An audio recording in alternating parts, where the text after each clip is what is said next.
Allez, c'est parti, on va analyser ensemble la santé financière de cette société. Déjà, le capital social, c'est le montant investi par les actionnaires, bien souvent lors de la création de la société. Ici, le capital social est de 300 000 euros.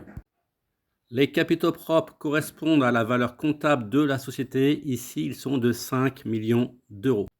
Comme les capitaux propres sont supérieurs au capital social, c'est très rassurant. Cela veut dire que l'entreprise a dû faire des bénéfices ou plus de bénéfices que de pertes et surtout que les actionnaires n'ont pas tout pris en dividendes.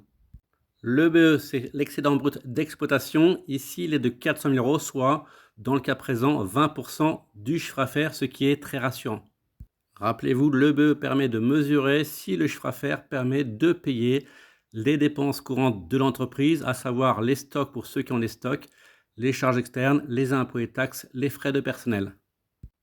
Au niveau du BFR, du besoin en fonds de roulement, on observe que les fournisseurs sont payés sous 10 jours, alors que les clients, eux, payent en moyenne sous 45 jours.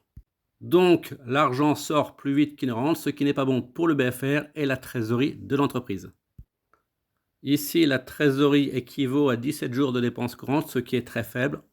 À mon avis, la cause provient entre autres du problème du BFR qu'on vient de soulever il y a quelques secondes. La CAF permet de mesurer si le résultat de l'année permet de rembourser l'échéance de l'emprunt de la période. La CAF ici est de 500 000 euros. Or, il faut rembourser au banquier pour l'emprunt la somme de 750 000 euros. Donc, dans le cas présent, la CAF est insuffisante pour rembourser l'échéance de l'emprunt de la période. La synthèse de tout ça, on voit que la trésorerie est très tendue. La CAF ne permet pas de rembourser l'échéance de l'emprunt de la période. Enfin, on a un problème de BFR parce que l'argent sort plus vite qu'il ne rentre. Très bonne soirée à vous toutes et à vous tous et à demain.